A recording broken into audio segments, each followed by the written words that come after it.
جو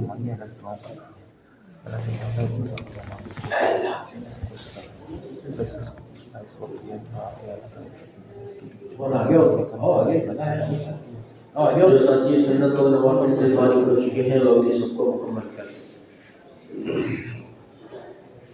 الحمد للہ نحمده ونستعینه ونستغفره ونؤمن به ونتوکل علیہ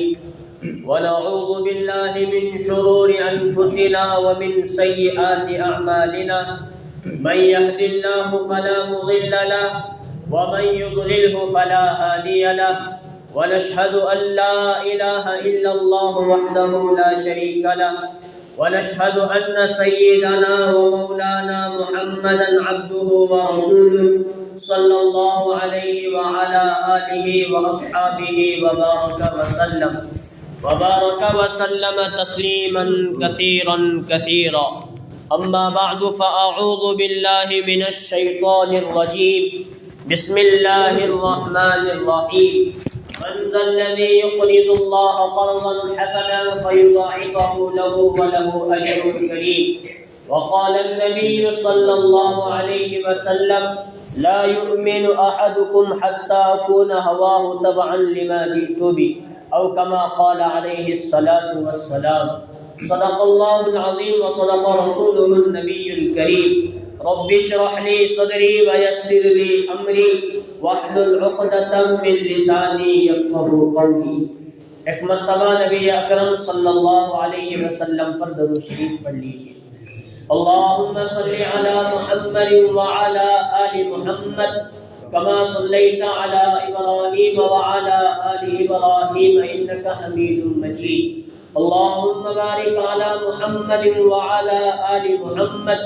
كما باركت على إبراهيم وعلى آل إبراهيم إنك حميد مجيد۔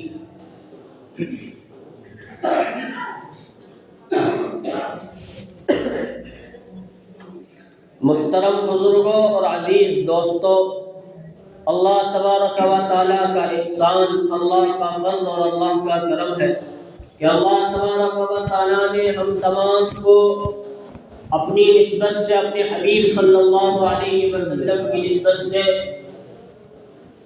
دین کے مبارک قیمتی مجلس میں جم کر جڑ کر بیٹھنے کی توفیق نصیب فرمائے۔ جو باتیں کہی جائیں اللہ تعالی ہم تمام کو موت تک اس پر عمل کرنے کی توفیق نصیب فرمائے اور قیامت کے دن مغفرت کا ذریعہ اور نجات بنائے۔ بزرگوں، دوستوں اور عزیزوں، گزشتہ جمعہ میں نے اللہ کے راستے میں خرچ کرنے کے تعلق سے فضیلت اور نہ خرچ کرنے پر کیا کیا وعیدیں ہیں وہ سنایا تھا، وہ ہم نے سمجھا تھا۔ اللہ تعالی ہم تمام کو ان باتوں پر عمل کرنے کی توفیق نصیب فرمائے۔ قرآن میں کئی مقامات پر اللہ تبارک و تعالی نے اللہ کے راستے میں خرچ کرنے، اللہ کے راستے میں صدقہ کرنے کی فضیلتیں بیان فرمائی اور نبی صلی اللہ علیہ وسلم نے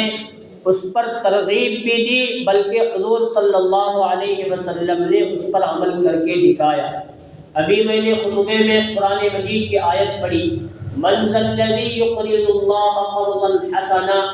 کون ہے وہ شخص جو اللہ تبارک و تعالیٰ کو قرض حسنا دے، فَيُضَاعِفُهُ وَلَهُ أَجْرٌ كَرِيمٌ، تو اللہ تبارک و تعالیٰ اس قرض حسنہ کو لے کر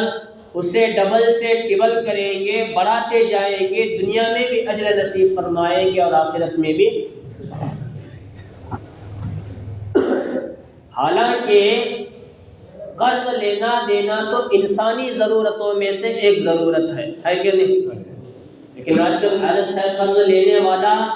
تو مزے میں ہے اور قرض دینے والا کو قرضہ ملے گا نہیں ملے گا بھروسہ نہیں۔ قرضہ ہم لیتے وقت اتنے ادب کے ساتھ، پیار و محبت کے ساتھ آ کر ذرا ضرورت ہے ذرا دیو 5,000 10,000 20,000، اور جب مدت اور مہلت ختم ہو جاتی ہے تب ایک مرتبہ مانگے تو اسے غصہ نہیں، دوسری مرتبہ مانگے تو انہیں سب لینے والا بولتا ہے کہ میں کہاں دوں، چھوڑ کو ایک سمبا چھوڑ چلے جائے گے، جی کیا گڑبڑ ہے؟ تیسری مرتبہ مانگے تو انہیں کہتا ہے آج تک میں کس کا دیا جو تیرا ڈبانے والا، اور چوتھی مرتبہ مانگنے گئے تو کہتا ہے پاؤں پر آئے دوسرے کے کندھے پر بیٹھ کر۔ یہ ہماری انسانی ضرورت، حالانکہ قرضہ لینا دینا تو یہ انسانی ضرورتوں میں سے ایک ضرورت ہے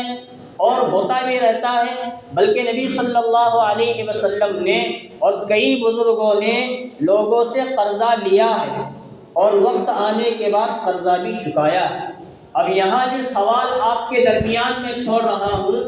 اللہ فرما رہے ہیں کون ہے جو اللہ کو قرض حسنہ دے؟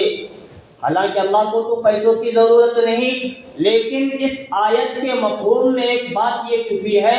تم اللہ کے راستے میں خرچ کرو گے، وہ پیسہ تو تمہارا پیسہ اللہ تک نہیں پہنچنے والا، وہی پیسہ وہی قرض حسنہ لوگوں کے درمیان گھمایا جائے گا، جو مسکین ہے، غریب ہے، مفلس ہے، ان تک پہنچاؤ۔ ان تک اگر تمہارا پیسہ صدقے کے طور پر پہنچا تو وہ اللہ تعالیٰ تک پہنچے گا، اللہ تمہیں اس کا ڈبل ٹربل یہاں بھی کر کے دیں گے اور آخرت میں بھی اس کا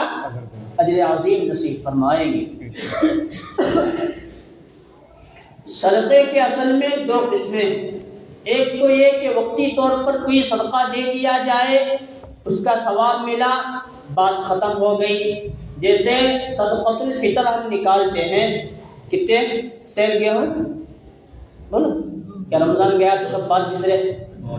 ہاں، ایک شخص کی طرف سے 2.25 سیر گیہوں احتیاطاً 2 سیر، جس کے 60 70 50 جتنے بھی ہوتے ہیں 80 روپے وغیرہ، وہ دے دیا جائے، صدقے کا ثواب تو ملا۔ لیکن رسول اللہ صلی اللہ علیہ وسلم نے اور قرآن مجید میں اللہ تبارک و تعالیٰ نے ایک صدقہ ایسا بھی ہو کہ تم دو ابھی اور موت کے بعد تک بلکہ قیامت تک اس کا ثواب صدقہ دینے والے کو ملتا ہے، تو اس کی شکل کیا ہے؟ یہ جو وقف کے مسائل شروع ہیں، وقف ہی وہ صدقہ ہے جسے دینے کے بعد مرنے والا تو مر کر چلا گیا، اس کی آل و اولاد بھی آ کر چلی گئی، اگر اس پر کوئی فاتحہ پڑھنے والا بھی نہیں تو وہ جو دے کر مرا ہے اس کی قبر میں آج تک پہنچ رہا ہے اور قیامت تک کی صبح تک پہنچتا رہے گا۔ اس کو کہتے ہیں صدقہ جاریہ۔ صدقہ جاریہ اور وقف اس چیز کو کہتے ہیں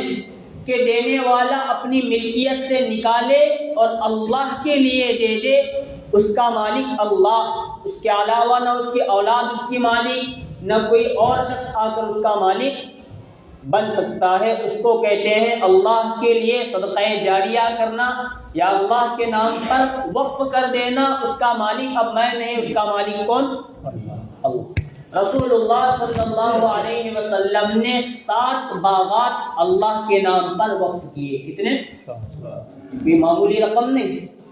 7 بڑے بڑے کھیتیاں، بڑے بڑے باغات رسول اللہ صلی اللہ علیہ وسلم نے دے دیا کہ یہ اللہ کی ملکیت، اب نہ محمد اور نہ محمد کی اولاد اس کی ملکیت بن سکتی ہے۔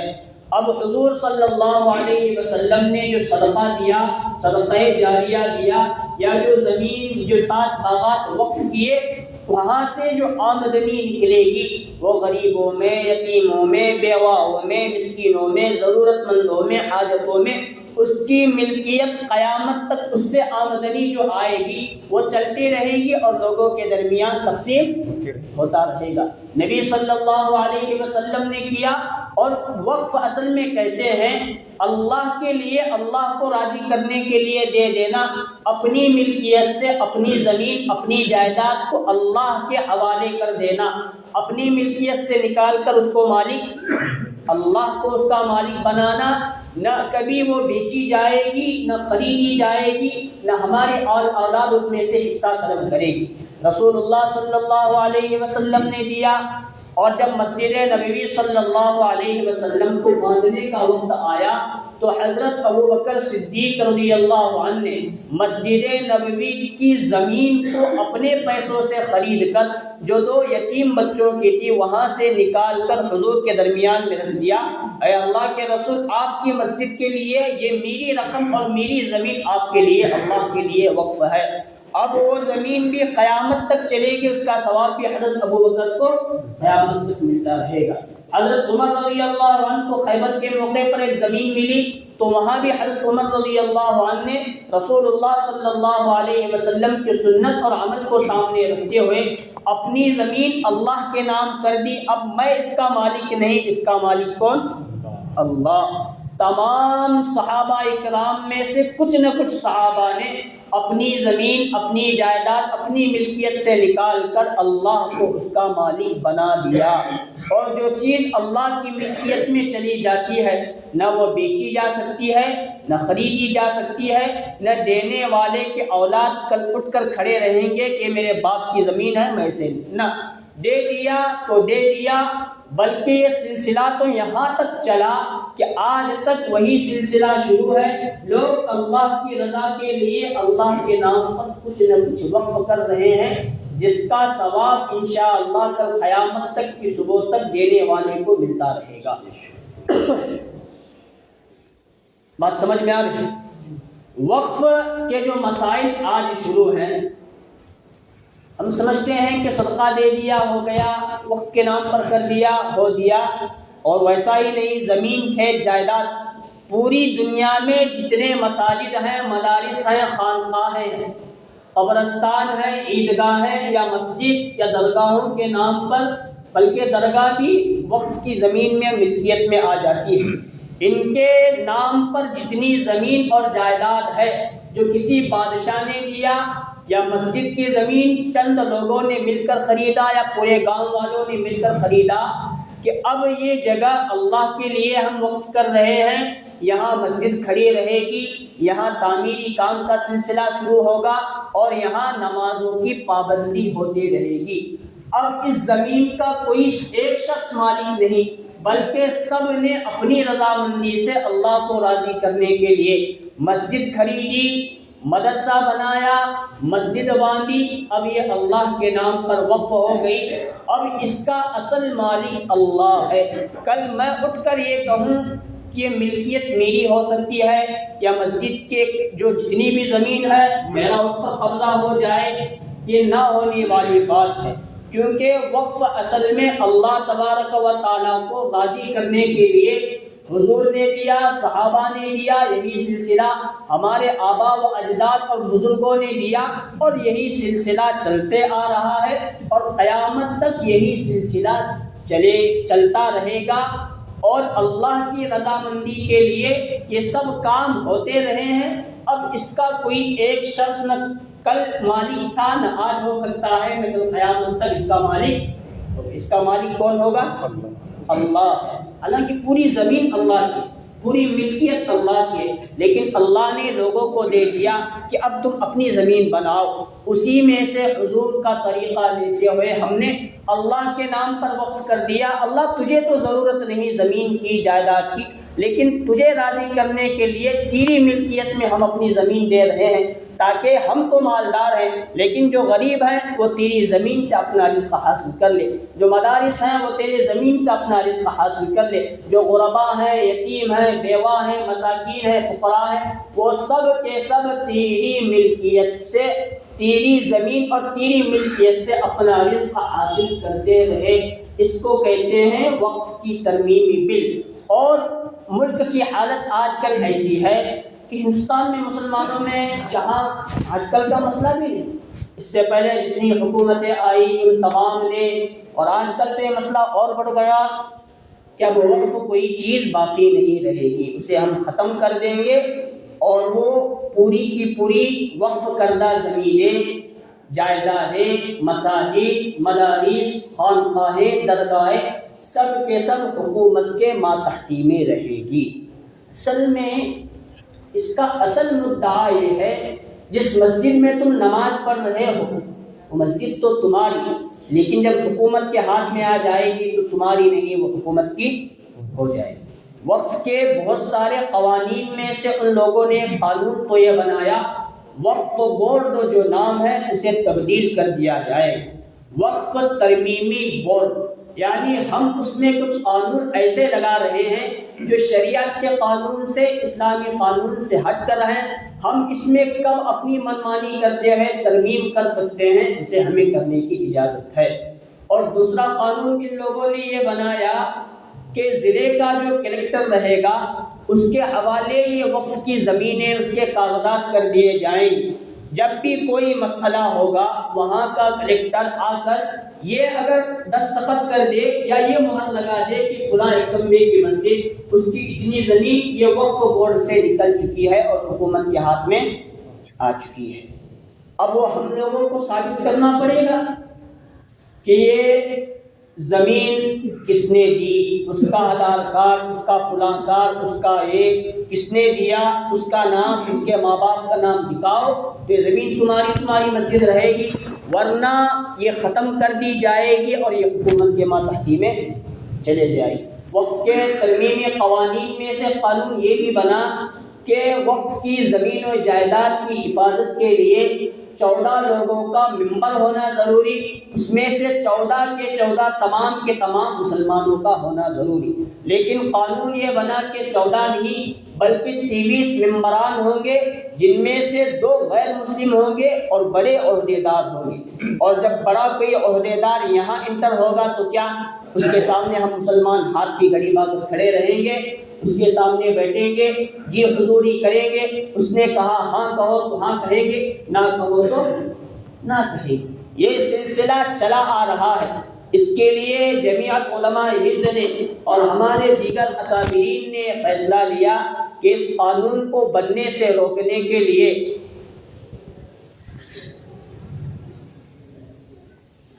اس کا احتجاج کیا جائے۔ یہ زمینیں اگر ہم سے چلی گئی تو مساجد چلے جائیں گے، خانقاہیں چلی جائیں گی، درگاہیں چلی جائیں گی، ان کی زمینیں چلی جائیں گی، ان کی جائیدادیں، ہم سب چیزیں مسلمانوں کے ہاتھوں سے چلے جائیں گے اور مسلمان یہاں پھر سے واپس غلام بن کر زندگی بسر کرے گا۔ جب حکومت نے، موجودہ حکومت نے وہ قانون بنا کر پارلیمنٹ میں رکھا تو پارلیمنٹ نے اسے رد کر دیا کہ جوائنٹ پارلیمانی کمیٹی کے سامنے رکھو، وہاں سے اس بارے میں کیا رائے آئے گی اس کے اوپر ہم فیصلہ کریں گے۔ جب وہاں یہ فیصلہ رکھا گیا تو جو اس سے پہلے 2-3 مہینے پہلے وہ اسکرین کیا کہتے ہیں،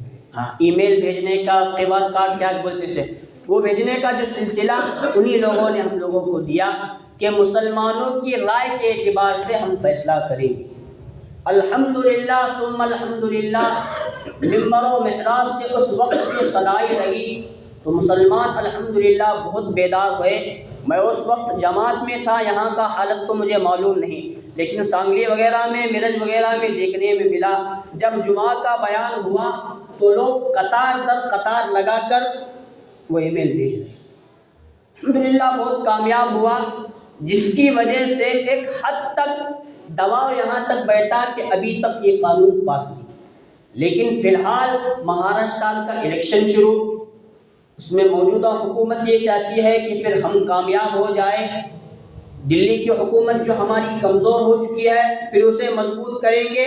مہاراشٹر کے ذریعے، پھر وہاں سے ہم برسر اقتدار ہو کر پھر اسی قانون کو لا کر جو ہمیں کرنا ہے وہ ہم کر کے رہیں گے۔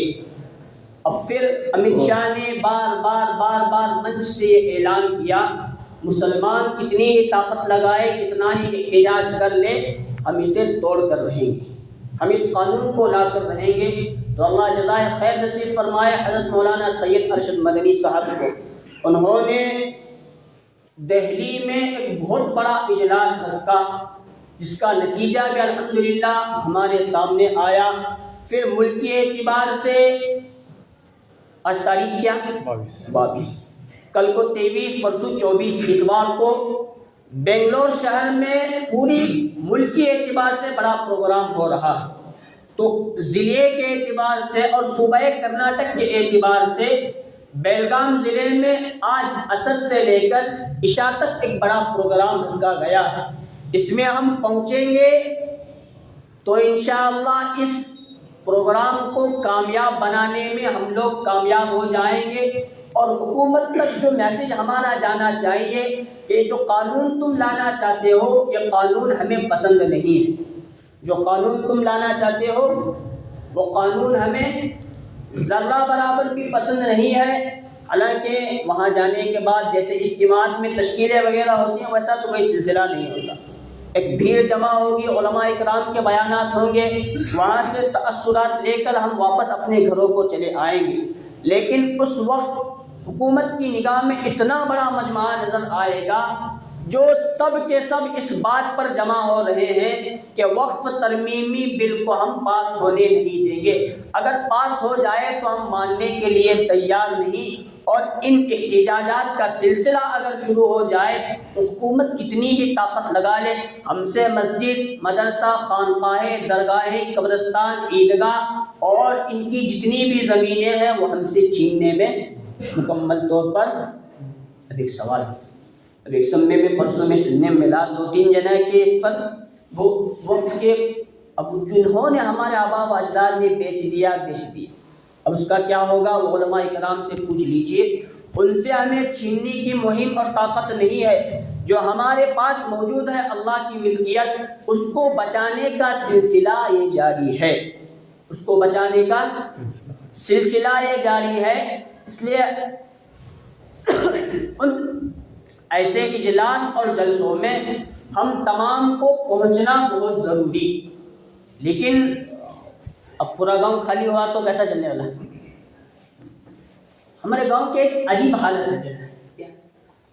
کیا ضرورت ہے عطا کیا کرنے کی؟ ایک دو سوال کیا کرتے ہیں، ہمیں نہیں پہنچے تو اس سے کیا نقصان، اور ہمیں پہنچے تو ایسا کیا فائدہ؟ ہوتے کہ یہ سوال ایسا ہمارے گاؤں میں ہوتا ہے، کسی اور جگہ نہیں ہوتا۔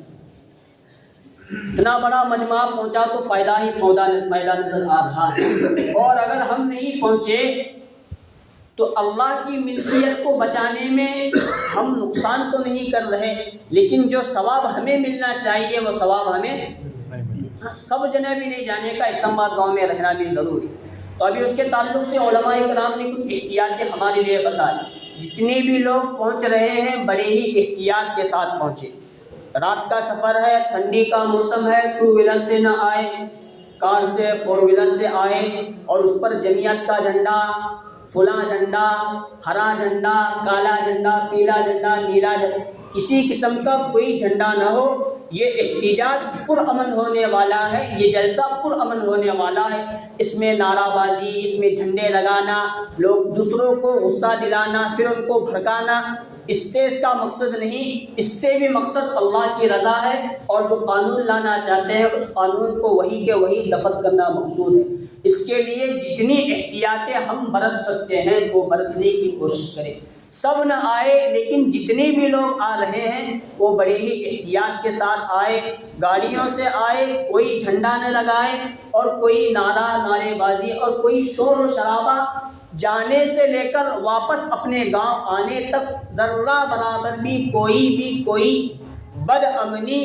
ذرہ برابر بھی نہیں ہونا چاہیے۔ اور وہاں بڑے بڑے علماء اکرام تشریف لا رہے ہیں، حضرت مولانا خلیل الرحمان صاحب سجاد نعمانی، جن کے بارے میں آج کل ہم لوگوں کی زبانوں سے نکل رہے ہیں، مولانا کو کیا ہوئے کیا معلوم کہ 2024 کے الیکشن میں انہیں کیوں اترے، پھر مہاراشٹر کے الیکشن میں انہیں کی کودیں، یہ کی ہے، انشاءاللہ اس کا جواب پھر کبھی ہم دینے کی کوشش کریں گے، لیکن جو کام الحمدللہ انہوں نے وہ کر رہے ہیں اور کیا، اور ایک بہت بڑے پیمانے پر ملک کے اندر دین کو بچانے کی انہوں نے جو مہم حکومت کے راستے سے اور سیاست کے راستے سے شروع کی وہ ہمیں آج تک کامیاب ہوتی ہوئی نظر آ رہی ہے، لیکن مسلمانوں کا اور مسلمان ممبروں کا جو ساتھ ان کو دینا چاہیے وہ آج تک ملنے کے لیے تیار نہیں۔ دین کو بچانا اصل ان کا مقصد ہے، ورنہ سیاست میں اتر کر کسی پارٹی کو جتانا، کسی پارٹی کو ہرا کر پھر اپنا مقام جیل کے اندر بنا لینا حضرت کا یہ منشا نہیں۔ اتنے حضرت بیمار ہیں کہ اب چلنے پھرنے کی طاقت بھی باقی نہیں، بیڈ پر ان کو آرام کرنے کے لیے ڈاکٹروں نے کہا، لیکن یہ وقت ایسا وقت ہے اب آرام کرنے کا نہیں، انشاءاللہ وہ بھی بیلگام کے اندر پہنچ رہے ہیں، مولانا ابو طالب رحمانی وہ بھی پہنچ رہے ہیں، اور دوسرے بھی کئی اکابرین ہیں جو وہاں پہنچ رہے ہیں، اس لیے ہم لوگوں کا بھی وہاں جانا ضرور ہے۔ اسی لیے اللہ فرماتے ہیں من ذا الذی یقرض اللہ قرضا حسنا، کون ہے جو اللہ تبارک و تعالیٰ کو قرض حسنا دے؟ تو یہ صدقہ جاریہ وقت کے مسائل وہ ہیں جو اللہ کی ملکیت ہوتی ہیں، کسی باپ کی ملکیت نہیں ہوتی۔ اگر آج ہم خاموش رہیں اور یہ آج ہم سے چلی گئی اور قانون آ بھی گیا